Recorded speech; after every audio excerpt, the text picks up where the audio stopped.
Good morning, Senate Agriculture back in business. We're going to spend some time talking with VHCB.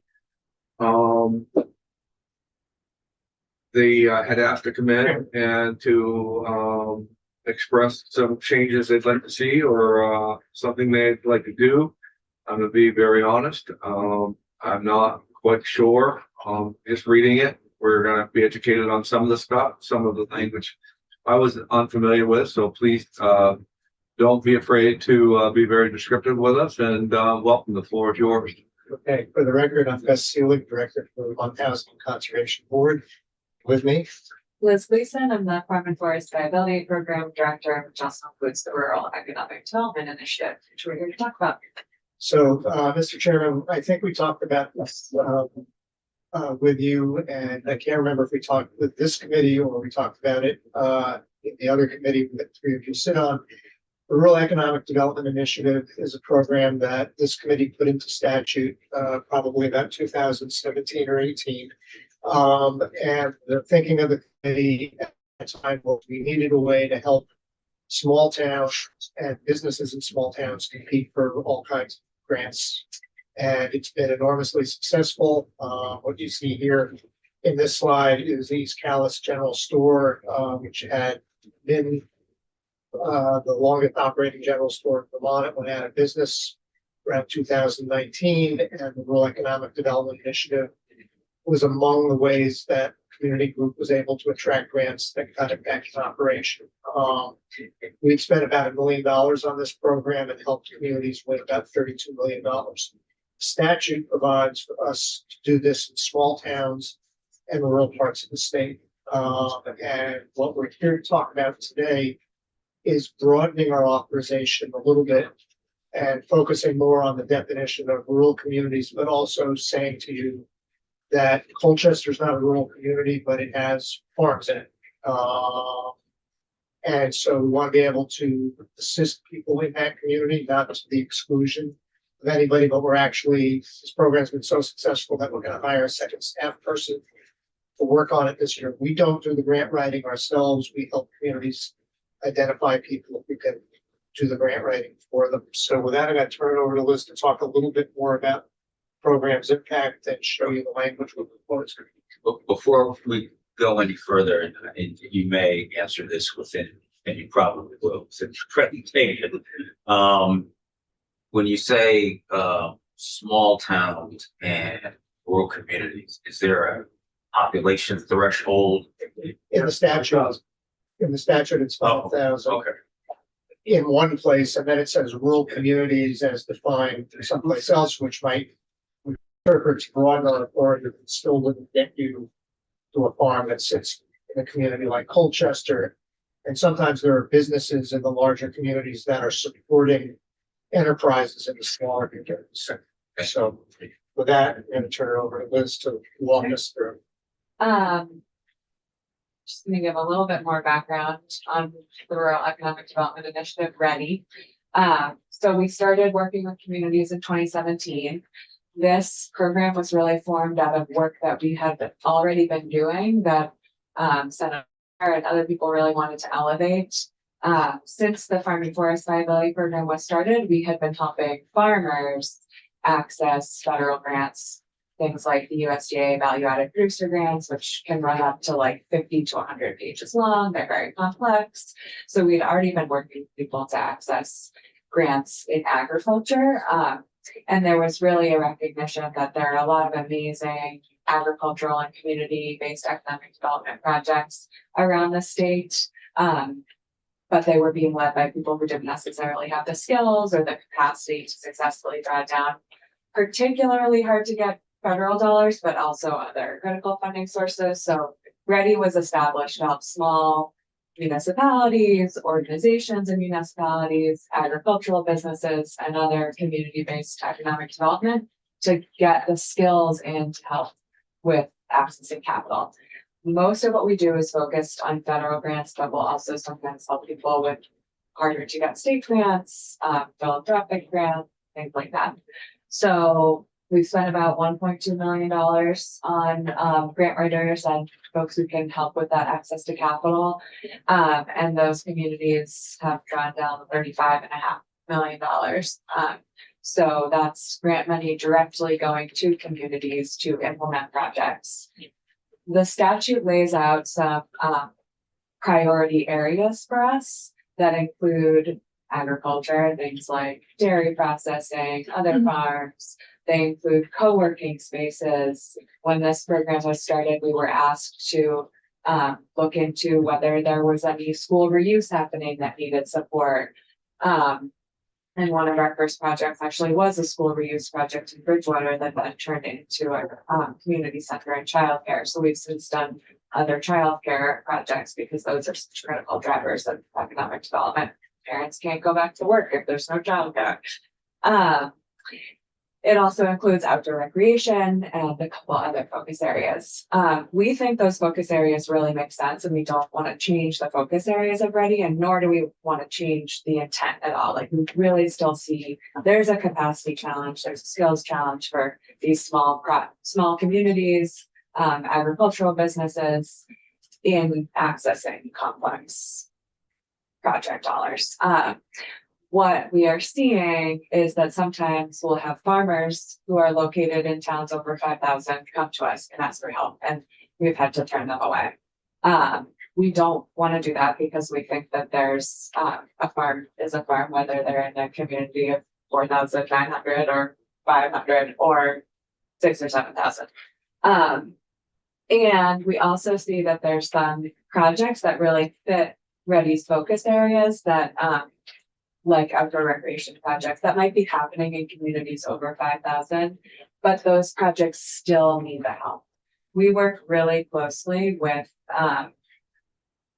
RDCs, RPCs, the state. We don't want to supplant any of that work, but sometimes even when those support systems exist, those folks are oversubscribed or a project doesn't hit their priority area. So we would like Ready to be able to, in some cases, when other services are not available, to be able to help organizations and businesses in towns over 5,000. That's the 1.2 that you've used to capture the 35 million. Is there a way for, as in grants, I know in grant writers, they're allowed to keep a percentage of the grant. Is there a way for you to replenish those funds so that you can retain that $1.2 million to keep it a perpetual fund? Are you able, of the grants that you actually help win, are you able to get a percentage of that back? We looked at that early on and thought it would be to some degree a barrier to participation. What we have done, because you have been supportive of our overall budget, has been basically to increase the base appropriation of BHCB to support the Farm and Forest Viability Program and the Ready program. So we're not here asking for additional monies for the program. You know, the return on investment, we think, makes a lot of sense. And so we haven't chosen to try to make those arrangements. That was an idea that we did kick around quite a bit in the early days and just came to the conclusion that it was better to get the dollars in. When you think about, you know, a small town that doesn't have staff needing to go after funding, and, you know, much of the work we've done in the last year has been to help those communities apply for disaster recovery fund.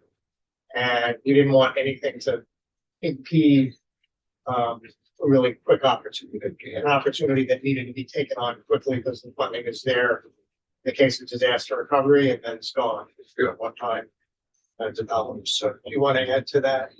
I mean, there are communities that do need that ongoing help with grant management, and sometimes they will work with their grant writer to write in time for the grant writer. So some grants allow that, some do not. Right. We don't see everyone do it. Sometimes the community group really needs to take over that role. It depends, but our statute does provide for support around that ongoing grant management.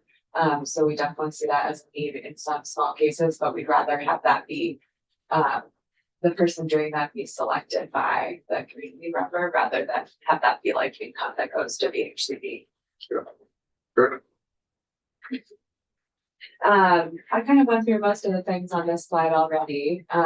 One example of a farm that came to us recently was Shelburne Vineyards. They were considering applying for a USDA value added producer grant. And that's not an activity that like their municipality might have a good amount of capacity and staffing, but providing that kind of support to an agricultural business is just generally not within the municipality's purview. So that's an example. I don't believe they ended up deciding to go for it because the value added producer grants had sort of a stop start issue this spring. So had they moved forward, this would be an example of a project that we would have loved to work with if we had a small amount of flexibility to occasionally go over the 5,000.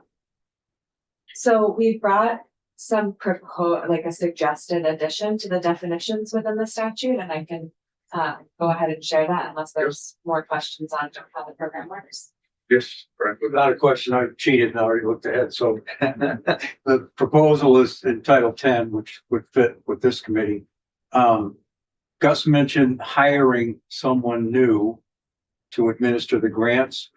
Is that funding gonna come from the grant? No, to that, pay? it's gonna come from the base budget of the Housing and Conservation Okay. Board. So a few years ago, you underfunded us for a number of years. Statute calls for us to get a certain amount of funding. Yep. The appropriators said, notwithstanding, we're gonna give you less. For the last 6 years, you've actually given us more than because you've given us that plus one funding. And so we've invested more in the farm workforce viability program. So we're not here asking for more money. We're just saying this has been so successful. The demand is such that Okay, we can use a second staff person working with the lead person who manages the program. So this is not a financial request on our part. We're just Understood. gonna so absorb. is that already in the governor's recommended? Yeah, it's, Okay. we're not asking for additional money for the program. We're just saying within our agency, we're gonna allocate more money because this has been so successful. So. So we would just redefine kind of your area of jurisdiction in some fashion. Yeah. And just to think about this a little more, if I would, one of the great successes, we had was with, Carl Cushing's business in Ferrisburg. But if that business were located in Middlebury, it wouldn't be eligible. Yep. And that's what I mean about, so that's why this language you see about community development initiatives. If meat processing business serves the whole ag community. And whether it's located in Ferrisburg or Middlebury, it's going to be inconsistent. So that's why we're saying like the broad. And we would stick this in a miscellaneous item. Yeah, it emerged out of this committee. Yeah, I was here. And in fact, our original statute emerged out of the ag committee. So. Anyway, you can speak to the language. Well, I'll just give one more example. We had been trying to work with Lindenville, which was a separate distinction from Linden, and since they recently merged, now we've been cultivating a relationship with Lindenville, and now all of a sudden they're technically not eligible. So that's kind of another more administrative example of things that can hold us up under the current definition. So this is just the very first part of the statute. It goes on to talk about focus areas and activities and things like this, but the only changes that we're suggesting are to the definitions and one little addition to B under establishment. So we are suggesting adding number 3, community development initiatives means projects located throughout the state that support agriculture, historic preservation, outdoor recreation, and other critical economic development needs to be supported when state resources or staffing assistance are not available. So really speaking to like the intent of READY is to help when there's really low capacity, but a great project. We don't want to supplant work that's happening in RDCs or RPCs here. We want to work together with them, help fill gaps, meet more communities needs on the ground. And that those examples of agriculture, historic preservation, outdoor rec, those speak to existing READY priorities and PHCB priorities. And that's really what would give us the purview to occasionally go above the 5,000. And then just echoing that down in establishment, we wanted to add, as well as supporting community development initiatives as part of that. So that's our original crack at this, and we'd love to get your feedback and hear what you. We're fine with it, support it. Your RLI is pretty impressive. I have a question. Other critical economic development needs, what could that be? Because Yeah. that sounds like it could be literally. That is broader. We get referrals from the RDCs regularly and other parties. We did help, was it Wilmington with an infrastructure grant? Yeah, So- one very one. Yeah, So, but one might argue that that sort of thing is critical to housing development, to manufacturing that might be related to a food business or some other kind of business related to that. I guess my real question is, with broadening this scope, is there a concern that you're going to be inundated with applications from Middle Burlington, and that this will just subsume the entire rural or small town? that would not be our goal. Yeah. And we would want to maintain a strong majority. And probably an overwhelming majority that continues to serve rural communities, because I wouldn't want to come in this room or sit in the appropriations committee and say, we're just focused on rural. Right. And Yeah. but that being We so, noticed your reference to Chittenden County, and Yeah. none of the five of us are from. right, yeah, but yeah, And I think that's also why we put in the language around to be supported when other state Yeah. resources or staffing assistance are not available. We already work closely with, ECDP, RDCs, RPCs to sort of make sure that we're all in alignment. So that limitation, from your standpoint, is something that will be sufficient to make it so that you're still focused on the purpose of the statute, but also opening up to these areas that That was. you want to help. Yeah. And fit this. Yeah. and we do provide you guys with a report, both from the board and from the viability program annually, so I would expect that if we wandered off in the wrong direction, we would hear about it pretty quickly. It's true. So when it says, when other assistance is not available, who's gonna determine that? Your board? We do make that determination, but principle that's embedded in our statute is we're supposed to leverage other resources. That's consideration. That's in our base statute so if there are other resources available, we want people to use them. And you may have to direct them to that first before finally coming into your house. And that's already what our staff person Ryan spends a huge amount of time doing. So she does the long intake call with interested parties, make sure they are aware of other resources, might be coordinating with different agencies or planning commissions or RDCs. So that's already very much a review. And I think what we'd be looking for is when there are projects that are not able to access resources and meet the goals of Ready and our existing focus areas, that we would be able to support them even if they were not in a county. And how many calls do you think we get a year? Or do you know exactly? Like that would fit into this or overall? Overall, then. I certainly can tell you how many calls we get, but we've gone from working with about 10 communities to like 60 to 75. Since the program started. Well, cool. I think, reading the committee, we're in favor of this. As you probably heard in, while you're, watching our testimony, that we're getting ready to wrap things up. So it'd be important that you get the language to us. And maybe, ship it to, Bradley Showman. Do you know his email and all of that? If you could get it to Bradley Showman. And, we'll get it, incorporated into our miscellaneous bill. And, We would have to add it to the house net. or Yeah, house- yeah, how's that? Yeah, so it's not as 323, it's whatever. Yeah, see, yeah, Whatever. yeah, 941, add it to our 941 miscellaneous agricultural bill, How does Bradley spell his last name? SHOWMAN.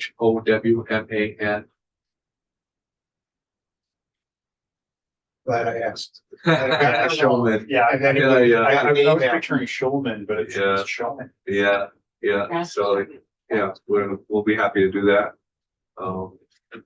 Okay, You know, we appreciate what you guys do. You know, I think,